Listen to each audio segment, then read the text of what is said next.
September 1 నుంచి రాష్ట్రంలో BJP సభ్యత్వ నమోదు కార్యక్రమాన్ని చేపడుతున్నట్లు కేంద్ర పరిశ్రమల శాఖ సహాయ మంత్రి శ్రీనివాస్ వర్మ చెప్పారు. పశ్చిమ గోదావరి జిల్లా నరసాపురంలో స్వర్ణాంధ్ర ఇంజనీరింగ్ కాలేజీలో నిర్వహించిన బీజేపీ జిల్లా స్థాయి సమావేశానికి ఆయన ముఖ్య అతిథిగా విచ్చేశారు.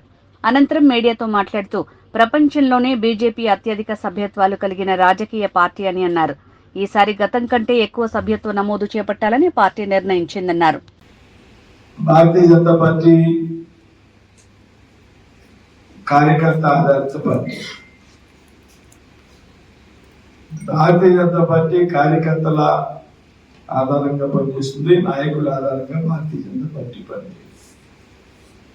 అంటే భారతీయ జనతా పార్టీకి సంబంధించి ఏదైతే సభ్యత్వం నమోదు అయితే అనేది ఏదైతే ఉంటుందో అదొక పవిత్రమైనటువంటి కార్యక్రమంగా మనంతా కూడా భావించాం. 6 సంవత్సరాలు ఒకసారి జరిగేటువంటి సభ్యత్వ నమోదు కార్యక్రమం మధ్యలో మళ్ళీ 3 సంవత్సరాలకి కొత్త సభ్యత్వం నమోదు చేసుకోవడం భారతీయ జనతా పార్టీ సభ్యత్వ నమోదు యొక్క విధానం. ఈసారి రాష్ట్రంలో కూడా కొంచెం ఎక్కువ టార్గెట్ పెట్టుకోవడం జరిగింది. మీ అందరికీ తెలిసి ప్రపంచంలోనే అతిపెద్ద సభ్యత్వం కలిగినటువంటి రాజకీయ పార్టీ భారతీయ జనతా పార్టీ.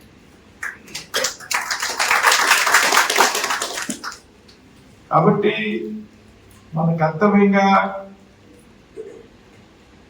మనందరం కూడా రేపు అక్టోబర్ 1వ తారీఖు నుంచి సెప్టెంబర్ 1వ తారీఖు నుంచి ప్రారంభమయ్యేటువంటి నమోదు కార్యక్రమంలో క్రియాశీలకమైనటువంటి బాధ్యత తీసుకోవాలి. సభ్యత్వ నమోదుని చాలా ఎక్కువగా చేయాల్సినటువంటి అవసరం కూడా ఉంది. ఏదైతే గతంలో రాష్ట్రంలో దాదాపు 35-36 లక్షల సభ్యత్వం ఉంది, దాన్ని బాగా పెంచాలని, దాదాపు 1 కోటి సభ్యత్వం చేయాలని మొన్న జరిగినటువంటి విజయవాడలో జరిగినటువంటి రాష్ట్ర కార్యశాలలో రాష్ట్ర పెద్దలు, జాతీయ పెద్దలు చెప్పడం జరిగింది. తర్వాత దాదాపుగా ఏదైతే గతంలో ఉన్నటువంటి 36 లక్షల సభ్యత్వం ఉన్నదో మన జిల్లాలో దాన్ని పెద్దగా పెంచాల్సినటువంటి అవసరం. సభ్యత్వానికి సంబంధించి వెంకటరెడ్డి గారి కన్వీనర్గా పురేల నరసింహరావు గారు, పద్మనాభరావు గారు, కోటరామరావు గారు, వారి యొక్క అందరూ సక్సెస్ చేస్తేనే కానీ వాళ్ళు కొన్ని పేర్లు మనం అనుకోవాలి. కాబట్టి రాష్ట్ర పార్టీ ఇన్ఛార్జిగా వారికి పెట్టిన ప్రతి ఒక్కరిలో మన స్థాయిలో అసెంబ్లీ కన్వీనర్గా ఉన్నటువంటి వ్యక్తులు, మండల అధ్యక్షులు, స్థానికంగా ఉన్నటువంటి నాయకత్వం అంతా కూడా ప్రత్యేకంగా నమోదు చేయాల్సినటువంటి అవసరం ఉంది. అయితే పూర్వంలాగే రిజిస్టర్డ్ కార్డ్ సిస్టమ్ ఉన్నది.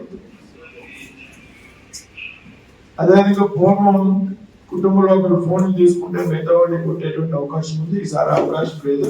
ప్రతి ఒక్కరికి ఖచ్చితంగా ఇండివిజువల్ గా ఫోన్ ఉండాల్సినటువంటి అవసరం ఉందనేటువంటి విషయాన్ని చెప్పడం జరిగింది. అలాగే QR కోడ్ ఆధారంగా కూడా చేయొచ్చని చెప్పడం జరిగింది. 2-3 మార్పులు ఉన్నాయి నమో యాప్ లో. కాబట్టి మనం పనిలోకి దిగిన తర్వాత అందులో వచ్చేటువంటి టెక్నికాలిటీస్ ని మనం సరి చేసుకుంటూ పెద్ద ఎత్తున రాష్ట్రంలోనే నరసాపురం పార్లమెంట్ జిల్లా సభ్యత్వ నమోదులో మొదటి స్థాయిలో ఉండాల్సినటువంటి అవసరం ఉంది. ఆ విధంగా మనం అందరూ కృషి చేయాలి. చెప్తున్నానంటే ఇవాళ మన రాష్ట్రంలో చెప్పారు భారతీయ జనతా పార్టీ కార్యకర్త ఆధారంగా పనిచేసేటువంటి పార్టీ. కార్యకర్తల ఆధారంగా మాత్రమే భారతీయ జనతా పార్టీ పనిచేస్తుంది. అందుకే మనలాంటి కార్యకర్త ఈ పార్లమెంట్ సభ్యులు ఎన్నిక కావడం, మంత్రి కావడం కూడా జరిగింది అనేటువంటి విషయాన్ని మనం ఎంపీగా ఎన్నిక అవడమే కాకుండా నరేంద్ర మోడీ గారు మంత్రివర్గంలో స్థానం కల్పించడం అనేది భారతీయ జనతా పార్టీలో కార్యకర్తకి ఎంత ప్రాధాన్యత ఇస్తున్నారు. ఒక కార్యకర్త పార్లమెంట్ సభ్యుడికి, మంత్రికి ఎన్నికైనటువంటి ఈ జిల్లా నుండి సభ్యత్వం నమోదు కూడా రాష్ట్రంలోనే మొదటి స్థాయిలో ఉండాలనేటువంటి విషయంలో చాలా కొత్త నిశ్చయంతో